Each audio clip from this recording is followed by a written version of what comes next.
In this video, we're going to be talking about how you're going to be able to repair your drive error.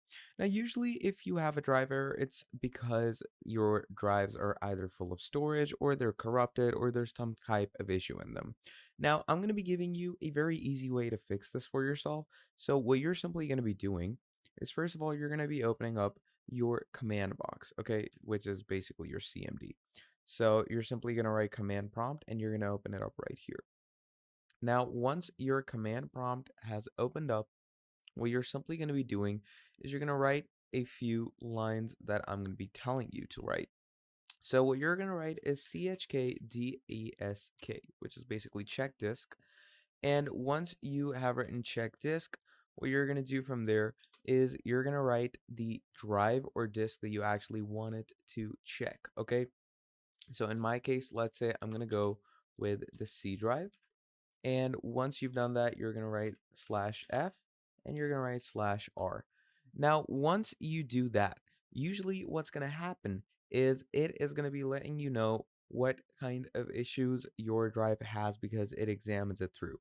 Now, in the case it says check disk is not recognized, what you can do is also go over to command prompt and run it as an administrator because in some cases that does give you system 32 privileges.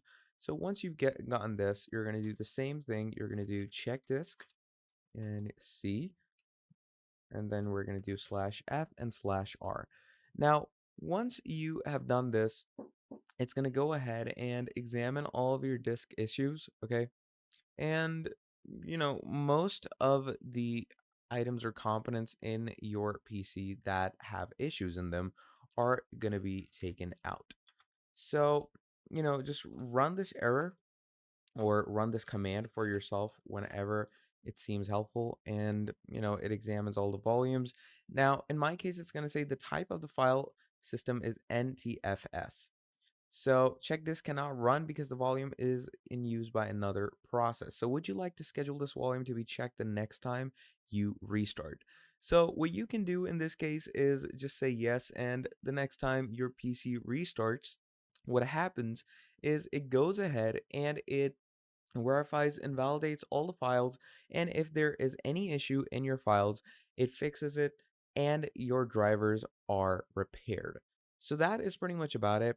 Thank you for watching this video all the way till the end, and I'm going to be seeing all of you in the very next video.